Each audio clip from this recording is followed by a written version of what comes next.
নমস্কার তোমাদের সবাইকে সানা স্মাইল এডুকেশন সেন্টারে স্বাগত জানিয়ে আজকের ক্লাসটি শুরু করছি।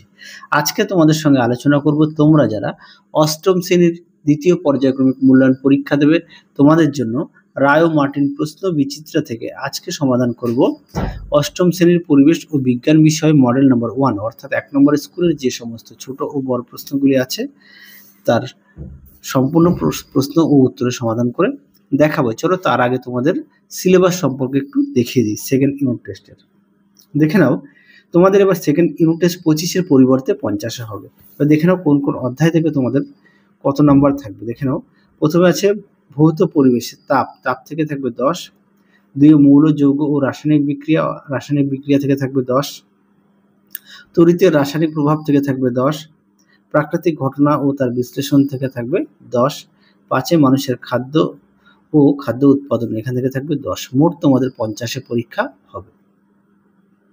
চলো এবার আমরা মূল বিষয়ে যাই। দেখো কি আছে, প্রথমে সমাধান করো ফিজিক্যাল সায়েন্স। একে আছে সঠিক উত্তরটি নির্বাচন করো। এক দিকে আছে অনুঘটকের সক্রিয়তা বৃদ্ধি নির্ভর করে, উত্তরটা হবে অপশন সি ক্ষেত্রফলের উপর। দুই দেখো বরফের উপর এক বায়ুমণ্ডলের চাপের সমান পরিমাণ চাপ বাড়ালে বরফের গলনাঙ্ক প্রায়, উত্তরটা হবে অপশন সি। 3 দেখো হিমমিশ্র হলো, সঠিক উত্তর হবে অপশন ডি। 4 দাগের প্রশ্নটা দেখে নাও, উত্তরটা হবে অপশন এ। 5 দাগের প্রশ্নের উত্তরটা হবে অপশন ডি। 6 আছে সূর্য থেকে পৃথিবীতে তাপ আসে, সঠিক উত্তর হবে বিকিরণ পদ্ধতিতে, অপশন সি। পরবর্তী দেখো 7 দাগের অম্লায়িত জলের তড়িৎ বিশ্লেষণে অ্যানোডে উৎপন্ন হয়, উত্তরটা হবে অক্সিজেন, অপশন এ। 8 দেখো 8 প্রদত্ত কোনটি তড়িৎ বিশ্লেষ্য পদার্থ নয়, উত্তরটা লিখবে চিনি, অপশন এ। 9 দেখো বজ্রগর্ভ মেঘের নিচের দিকে থাকা আধান, উত্তরটা হবে ঋণাত্মক, অপশন বি। পরবর্তী দেখো কি আছে, 2 দাগের নিম্নলিখিত প্রশ্নগুলির উত্তর দাও। একে আছে কোন কোন ধাতু মিশিয়ে ফিউজ তার তৈরি করা হয়, উত্তরটা লিখবে টিন ও দস্তা। 2 দেখো একটি সুপরিবাহী পদার্থের উদাহরণ দাও, উত্তরটা লিখবে তামা। 3 দেখো প্রস্রাবাগারে ঝাঁঝালো গন্ধ কোন গ্যাসের, উত্তরটা লিখবে অ্যামোনিয়া। 4 দেখো লিনতাপের সংজ্ঞা দাও। দেখে নাও প্রশ্ন উত্তর, দেখে নাও লিনতাপ, তোমরা উত্তরটি এখান থেকে এই পর্যন্ত লিখবে। দেখে নাও, এছাড়াও এই প্রশ্নের উত্তরটি তোমাদের পাঠ্য বইতে পেয়ে যাবে, পেজ নাম্বার হচ্ছে 35। পরবর্তী প্রশ্ন দেখো কি আছে, পরবর্তী আছে 5 দাগের মূর্ছের সংকেত লেখো। দেখো উত্তরটি, দেখে নাও মূর্ছের সংকেত তোমরা তোমাদের পাঠ্য বই থেকেও পেয়ে যাবে প্রশ্নের উত্তরটি। পাঠ্য বইয়ের পেজ নাম্বার হচ্ছে 100 মূর্ছের সংকেতের। তারপরে দেখো 6 দাগের ব্যাটারির ধনাত্মক প্রান্তের সঙ্গে যুক্ত তড়িৎদ্বারকে কি বলে, উত্তরটা লিখবে অ্যানোড। 7 দেখো টর্চ বা রেডিওতে ব্যবহৃত তড়িৎ কোষকে কি বলে, উত্তরটা লিখবে ড্রাইসেল বলে। 8 দেখো গ্যালভানাইজড লোহা কাকে বলে। দেখো প্রশ্নের উত্তর, দেখে নাও গ্যালভানাইজড লোহা বলে। দেখে নাও এখান থেকে এই পর্যন্ত লিখবে, আর এর ব্যবহারটাও লিখতে পারো। দেখে নাও এই প্রশ্নের উত্তরটি পাঠ্য বইতে পেয়ে যাবে 108 পেজে পাঠ্য বইতে। পরবর্তী দেখো 1 দাগে থার্মোফ্লাক্সের কার্যনীতি সংক্ষেপে লেখো, পাঠ্য বইতে পেয়ে যাবে 45 পেজে। আমি সহায়িকায় তোমাদের দেখাই। দেখে নাও থার্মোফ্লাক্সের কার্যনীতি সুন্দর করে দেওয়া আছে, তোমরা অবশ্যই পড়ে নিয়ে লিখবে। এখান থেকে এই পর্যন্ত উত্তরটা লিখবে।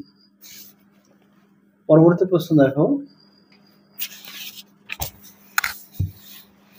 আচ্ছা পরবর্তী দেখো 2 দাগের প্রশ্নটা একটু তোমরা দেখে নিও। হ্যাঁ, আমি আর দেখালাম না। 3 দাগে দেখো সন্ধ্যাবেলায় শিশির পড়ে না অথচ গভীর রাতে শিশির পড়ে কেন। এই প্রশ্নের উত্তরটি পাঠ্য বইতে পেয়ে যাবে 40 পেজে। আমি তোমাদের সহায়িকা থেকে দেখাই। দেখে নাও প্রশ্নের উত্তরটি তোমরা এখান থেকে এই পর্যন্ত লিখবে। তোমাদের আগের ভিডিওতে আমরা তোমাদের অষ্টম শ্রেণীর দ্বিতীয় পর্যায়ক্রমিক মূল্যায়নের সমস্ত বিষয় মডেল সেটগুলো সমাধান করে দেওয়া আছে। এছাড়াও দেওয়া আছে তোমাদের সেকেন্ড ইউনিট টেস্টের সমস্ত বিষয়ের সাজেশন, সেগুলো তোমরা এখনো যারা দেখোনি আমাদের প্লে লিস্টে গেলে পেয়ে যাবে। পরবর্তী প্রশ্ন দেখো 4-এর 1-এ একটি রাসায়নিক বিক্রিয়ার সাহায্যে দেখাও যে জারণ বিজারণ একই সঙ্গে ঘটে, পাঠ্য বইতে পেয়ে যাবে 98 পেজে। আমি তোমাদের সহায়িকা থেকে দেখাই। দেখে নাও প্রশ্নের উত্তরটি সুন্দর করে দেওয়া আছে, দেখে নাও। চলো পরবর্তী প্রশ্ন দেখো, পরবর্তী দেখো কি আছে, 3 দাগের তাপমোচী পরিবর্তন ও তাপগ্রাহী পরিবর্তনের পার্থক্য লেখো। দেখো প্রশ্নের উত্তর, দেখে নাও প্রশ্নের উত্তরটি সুন্দর করে দেওয়া আছে, তোমরা অবশ্যই পড়ে নিয়ে লিখবে। দেখে নাও। পরবর্তী দেখো CaO থেকে কিভাবে CaOH2 তৈরি করা যায় এবং এই বিক্রিয়ার সময় কি ঘটনা ঘটে। দেখো প্রশ্নের উত্তরটি।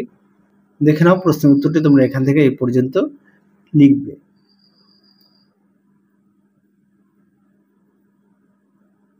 পরবর্তী প্রশ্ন দেখো কি আছে, 3 দাগের তড়িৎ বিশ্লেষণের 3টি গুরুত্বপূর্ণ ব্যবহার সংক্ষেপে বর্ণনা করো।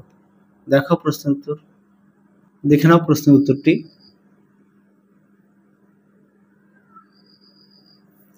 তোমরা এই প্রশ্নের উত্তরটি তোমাদের পাঠ্য বইতে 106 পেজে পেয়ে যাবে। আচ্ছা, পরবর্তী দেখো তড়িৎ লেপন কাকে বলে। দেখো প্রশ্নের উত্তরটি। তারপরে দেখো দেওয়া আছে লোহার পাইপের উপর জিঙ্কের পরিবর্তে অ্যানোডে লোহার পাইপ আর ক্যাথোডে হচ্ছে জিঙ্ক ব্যবহার করবে। যে তড়িৎ লেপনটা দেখাই। দেখে নাও তড়িৎ লেপন কাকে বলে, সুন্দর করে দেওয়া আছে, এখান থেকে এই পর্যন্ত উত্তরটি লিখবে। পরবর্তী দেখো 4 দাগে শীতকালে উলের জামা কাপড় খোলার সময় গায়ে লোমগুলি সোজা হয়ে ওঠে এবং ক্ষীণ চিরচির শব্দ শোনা যায় কেন। দেখো প্রশ্নের উত্তরটি। দেখে নাও প্রশ্নের উত্তরটি সুন্দর করে দেওয়া আছে, তোমরা অবশ্যই পড়ে নিয়ে লিখবে। দেখে নাও। পরবর্তী প্রশ্ন দেখো ভূপৃষ্ঠে বজ্রপাত কিভাবে হয় তা কারণ সহ ব্যাখ্যা করো। দেখো উত্তর। দেখে নাও প্রশ্নের উত্তরটি সুন্দর করে দেওয়া আছে, তোমরা অবশ্যই পড়ে নিয়ে লিখবে। দেখে নাও। দেখে নাও উত্তরের বাকি অংশটুকু এই পর্যন্ত লিখবে। পরবর্তী প্রশ্ন দেখো 5 দাগের পারদ কি তড়িৎ বিশ্লেষ্য। যুক্তি দাও সব তড়িৎ বিশ্লেষ্য তড়িৎ পরিবাহী কিন্তু সব তড়িৎ পরিবাহী তড়িৎ বিশ্লেষ্য নয়, ব্যাখ্যা করো। দেখো প্রশ্নের উত্তর। দেখে নাও প্রশ্নের উত্তরটি সুন্দর করে দেওয়া আছে, তোমরা এখান থেকে পড়ে নিয়ে লিখবে। এই পর্যন্ত উত্তরটি লিখবে। পরবর্তী প্রশ্ন দেখো এলইডি কি। দেখো প্রশ্নের উত্তর। তারপরে দেওয়া আছে ভিজে হাতে বা খালি পায়ে ভিজে মাটিতে দাঁড়িয়ে ইলেকট্রিক সুইচে হাত দেওয়া বিপজ্জনক কেন। দেখো উত্তর। দেখে নাও এলইডি কি, সুন্দর করে দেওয়া আছে, তোমরা অবশ্যই পড়ে নিয়ে লিখবে। দেখে নাও প্রশ্নের উত্তরটি তোমরা এখান থেকে লিখবে। দেখে নাও এই পর্যন্ত উত্তরটি লিখবে। চলো পরবর্তী প্রশ্ন দেখো। পরবর্তী দেখো লাইফ সায়েন্সের এক জায়গায় নিম্নলিখিত প্রশ্নগুলি সঠিক উত্তরটি নির্বাচন করে লেখো। একে আছে ফ্ল্যাভিভাইরাস কোন রোগের জীবাণু। উত্তরটা লিখবে ডেঙ্গি, অপশন সি। 2 দেখো ডটস প্রদত্ত কোন রোগের চিকিৎসা পদ্ধতি। উত্তরটা লিখবে যক্ষা, অপশন এ। পরবর্তী প্রশ্ন দেখো কি আছে 3 দাগের রত্না প্রদত্ত কোন জাতীয় ধান। উত্তরটা লিখবে জলদি জাত, অপশন এ। 4 দেখো কোন আম সবচেয়ে আগে পাকে। উত্তরটা লিখবে গোলাপ খাস, অপশন বি। 5 দেখো কি আছে 5 দাগে দেখো চা এর মূল উপাদান হলো। উত্তরটা হবে এ ও বি অর্থাৎ ট্যানিন ও রেসারপিন। 6 দেখো কাতলা মাছ পুকুরে যে স্তরে থাকে সেটি হলো। উত্তরটা লিখবে অপশন এ জলের উপর স্তরে। 7 দেখো প্রদত্ত কোনটি শ্রমিক মৌমাছির কাজ। উত্তরটা লিখবে মৌচাক তৈরি করা, অপশন সি। পরবর্তী দেখো শূন্যস্থান পূরণ। 2 দেখো নির্দেশ অনুসারে উত্তর দাও। একে দেখো এর মধ্যে বিদ্রেষ শব্দটি বেছে লেখো, এটা হবে এগ্রিকালচার। 2 দেখো লেগহর্ন হলো এক প্রকার লেইং ব্রিড। 3 দেখো ডিপ পোনা থেকে ধানি পোনা আতুর পুকুরে তৈরি করা হয়। পরবর্তী প্রশ্ন দেখো 3 দেখো যে কোনো দুটি প্রশ্নের উত্তর দাও। প্রশ্ন মান হচ্ছে 2। একে আছে মেজর কার্প ও মাইনর কার্পের যে কোনো দুটি পার্থক্য লেখো। দেখো উত্তর। দেখে নাও প্রশ্ন উত্তরটি সুন্দর করে দেওয়া আছে মেজর কার্প ও মাইনর কার্পের, তোমরা অবশ্যই বিষয়গুলো উল্লেখ করবে। পরবর্তী প্রশ্ন দেখো 2 দাগের মধুর উপাদানগুলির নাম লেখো। দেখো প্রশ্নের উত্তর। দেখে নাও প্রশ্নের উত্তরটি তোমাদের পাঠ্য বইতে পেয়ে যাবে পেজ নম্বর 221। পরবর্তী প্রশ্ন দেখো 3 দাগের স্টক ও সিয়ন কি। দেখো প্রশ্নের উত্তর। দেখে নাও স্টক ও সিয়ন তোমাদের পাঠ্য বইতে পেয়ে যাবে 216। পরবর্তী দেখো 4 দাগের কলেরা ও ম্যালেরিয়া জীবাণু বিজ্ঞানসম্মত নাম কি। আচ্ছা, কলেরা হচ্ছে ভিব্রিও কলেরা আর হচ্ছে প্লাসমোডিয়াম ভাইরাস। পরবর্তী দেখো 4 দাগের যে কোনো একটি প্রশ্নের উত্তর দাও। একে আছে জৈব সার রাসায়নিক সার অপেক্ষা উৎকৃষ্ট কেন? দেখো প্রশ্নের উত্তর। দেখে নাও প্রশ্নের উত্তরটি তোমরা এখান থেকে পড়ে নিয়ে লিখবে। এখান থেকে তোমরা লিখবে, দেখে নাও এই পর্যন্ত লিখবে। পরবর্তী প্রশ্ন দেখো কি আছে। 2 দাগের ডিপ লিটার পদ্ধতি কাকে বলে? দেখো প্রশ্নের উত্তর। দেখে নাও ডিপ লিটার, এখান থেকে এই পর্যন্ত উত্তরটি লিখবে। দেখে নাও পরবর্তী প্রশ্ন দেখো, ব্যাটারি খাঁচায় কেন মুরগিদের রাখা হয়? দেখো উত্তর।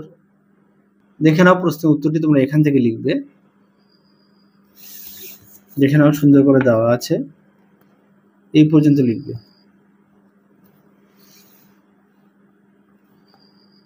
তোমরা অবশ্যই পাঠ্য বই খুঁটিয়ে পড়বে, সমস্ত বিষয়ে পাঠ্য বই গুরুত্ব দেবে। শেষ প্রশ্ন দেখো, শস্য আবর্তন কাকে বলে, এর গুরুত্ব কি? দেখো প্রশ্নের উত্তর। দেখে নাও শস্য আবর্তন, তোমাদের পাঠ্য বইতে পেজ নম্বর হচ্ছে 207। পাঠ্য বইয়ের পেজ হচ্ছে 207। অনেকের সঙ্গে হয়তো পাঠ্য বইয়ের মিল নাও থাকতে পারে, কিছু হয়তো আগে পরে থাকতে পারে। দেখে নাও এই পর্যন্ত লিখবে শস্য আবর্তন, তোমরা এর মধ্যে পেয়ে যাবে।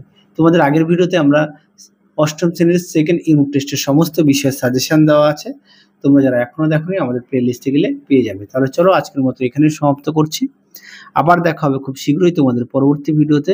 তোমরা সবাই সুস্থ থেকো, ভালো থেকো, আজকের মতো টাটা।